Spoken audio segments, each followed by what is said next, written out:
Sorry, my fault, Mr. Mohan Krishna says, my fault. It is nothing but getting yeah, sorry. Mr. Mohan Krishna Shrestha. I am correcting myself twice. My apologies, Mr. Shrestha. Okay. Your diplomatic career began in March 1983 after you joined the Ministry of Foreign Affairs and then worked in the United Nations divisions of Europe, America, then Northeastern Asia divisions, and many protocol divisions while in the ministry. Eventually, you appointed as the chief of the protocol in the ministry between 2009 and 2010. Then you appointed as our ambassador to France, resident in Paris, and as a non-resident ambassador to Greece, Monaco, Portugal, and Spain. You also served as a permanent delegate to UNESCO. Mr. Shresha has attended many international seminars and workshops, as well as in the SAARC summit in Thimphu in 2010, and the NAM summits in Jakarta 1992, Cartagena, Colombia 1995, and Durban in South Africa in 1998. Mr. Shresha is a widely traveled man, and as I said, widely it means he's visited almost 74 countries, much more than one can think of, and that's over all these continents across. And the most interesting part is that he speaks 7 languages, to name Newari, Nepali, English, Hindi, Japanese, French, and Spanish. I think you deserve claps for that, please. Can I speak? You're also an author for a book, Kutniti Mein Teen Dashak. It is in Nepali, but it seems it's in Hindi also, and you have a translation in English version also been published from London. Mr. Shrestha, with a view to share his knowledge and the practical diplomatic experiences, you have established one CDD, that is the Center for Diplomacy and Development, along with other friends on 5th February, in February 2018, and carried out many diplomatic activities since then. At present, you're hosting a number of webinars because of the ongoing the pandemic which is there, and continue on various disciplines to contribute to society and the country at large.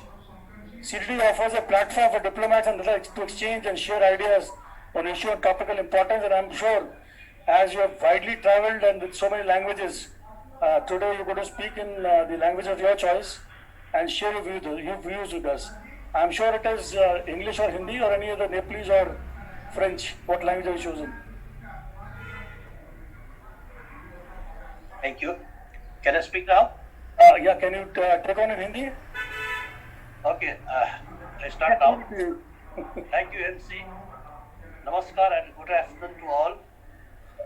I am Mohan Krishna Shrestha, former ambassador of Nepal to France and founder president of Center for Diplomacy and Deployment in Kathmandu, as given detailed by the MC. It is indeed a great privilege for me to have this opportunity to speak at this August International Webinar, being sponsored by the Forum for Awareness of National Security. I thank and express my appreciation to the organization, and in particular its President, Lieutenant General Retired Dr. Rajnandan Singh, for a kind invitation. I also send my warm greetings to all the distinguished and erudite speakers from different countries. In my group today, we have speakers from India, Ethiopia, Mauritius, and Egypt, including myself. Barring Mauritius, I've been to all and found all those countries exciting and interesting, especially from the cultural points of view. It is my firm belief that every country, wherever it is located, holds a long history, deep cultural beliefs and assets. Countries must preserve their precious, tangible and intangible cultural heritages because these are handed down over to us from generation to generation. I find today's topic, revitalizing the cultural connectivity between Bharat, India, and the countries of the Himalayan Hind, Mahasagar, Rashtra, Samooh, very timely and exciting to deliberate.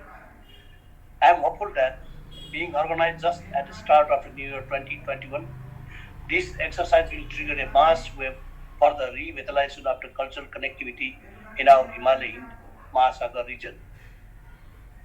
Cultures have emerged along with the birth of nations. Cultural values, assets, functions, and paraphernalia you a nation and its people. Without cultural foundations, a nation cannot prosper. Culture supports modern diplomacy also, which ultimately works for the world peace.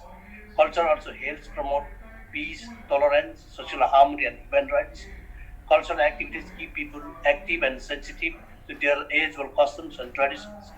These values hold a far-reaching consequences and affects every part and parcel of public life. In one instance in the past, when our then Prime Minister wanted to curtail the government's usual donation for a cultural function, all the people arose and spoke against such move.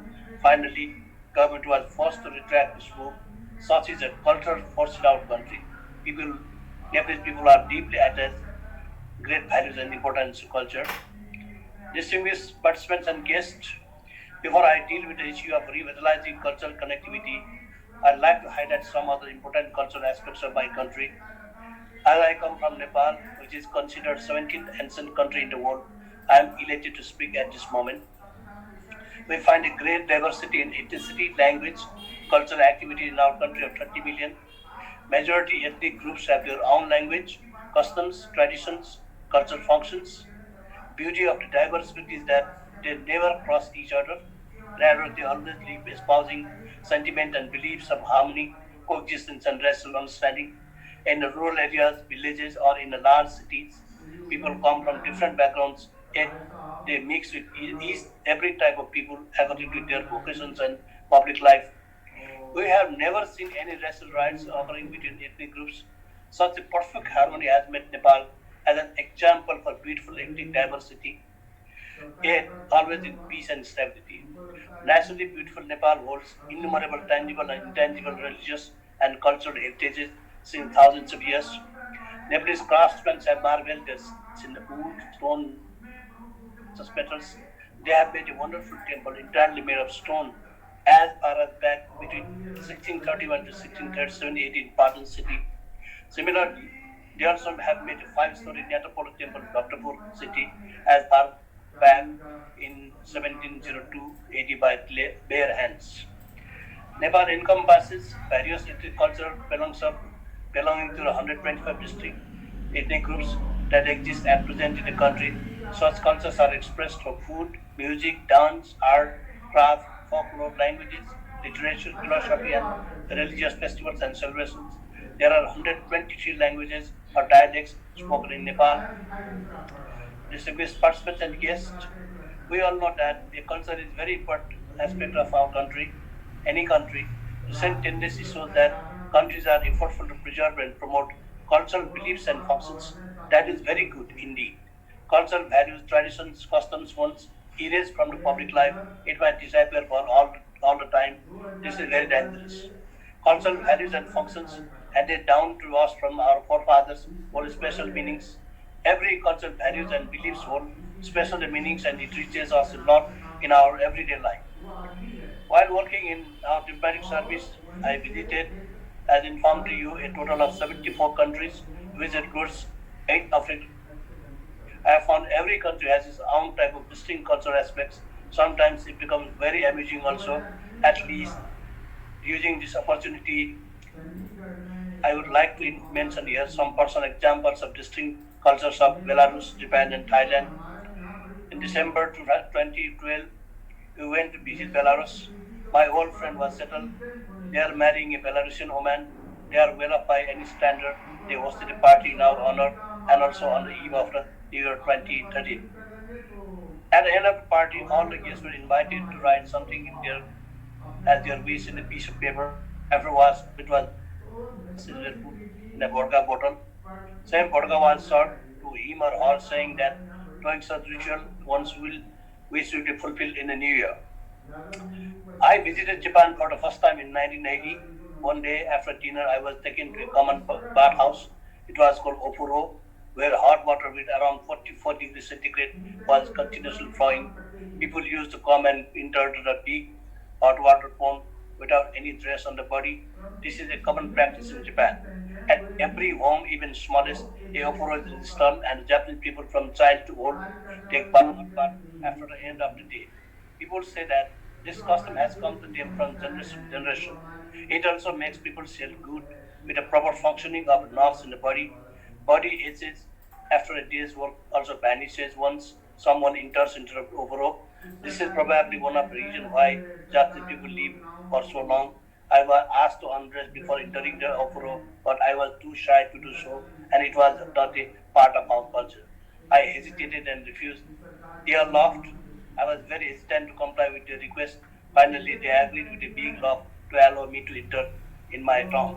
Similarly, in Thailand, there is a common usage to use phrase "Mai pian lai" meaning "do not worry" and "Mai panha" meaning "no problem."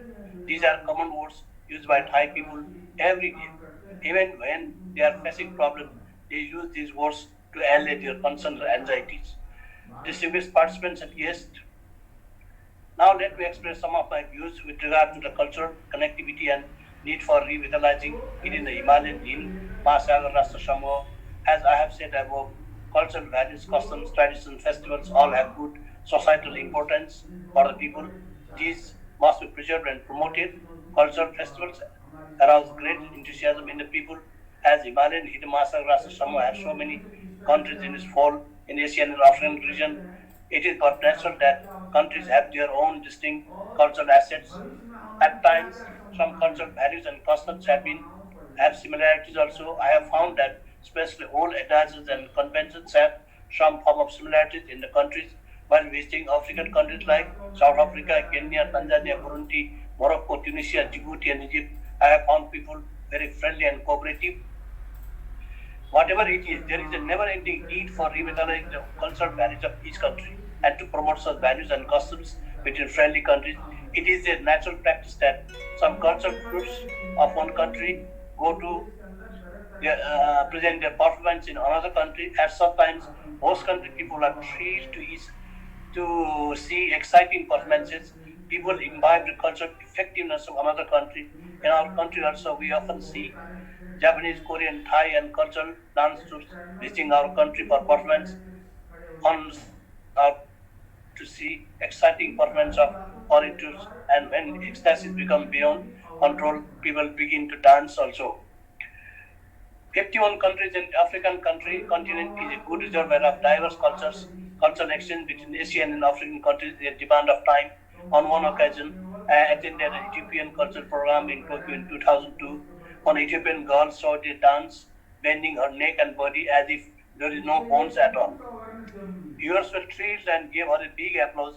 Later on, I inquired with my Ethiopian diplomat friend about such dance. He replied that certain tribes in Ethiopia do such dance. Now let me offer some of my concrete personal ideas with regard to the revitalization of the cultural connectivity between Himalaya, Hind, Mahasagar, Rashtra, Samooh. There must be some sort of organization set up in this regard which can help promote such activities and intense interactions. Two, programs for the exchange of cultural events and others must be checked out and hosted at regular intervals. Three, a permanent fund can be established to solicit funds from the public, corporate, and government of sources. Four, artists must be trained and given opportunities to enhance their skills through modern equipment trainers. Five, a big event must be organized to promote cultural connectivity on annual or biannual basis. Six, talented artists must be provided with scholarship to further enhance their education and skills in the appropriate country. Seven, big and resourceful countries must donate a lot in this regard. Eight, exchange of cultural tools between states must be regular occurrence. Nine, scholars should be supported who makes deep studies on cultural aspects. 10. Cultural assets like books, scripts, dances, functions, performances, etc. must be preserved and promoted in all member countries. 11. Member countries must exchange regular information about their tangible and intangible cultural assets. 12. Despite differences in their political, economic, and social systems, promotion and exchange of cultural values will greatly help preserve peace and stability in the world. Lastly, international camaraderie will be greatly enhanced by the cultural aspects as people love music, dance, songs, festival, and so on.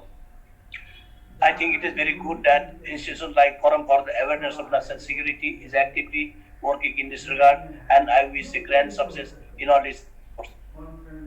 Kind attention. Thank you, Mr. Mohan. Shresha.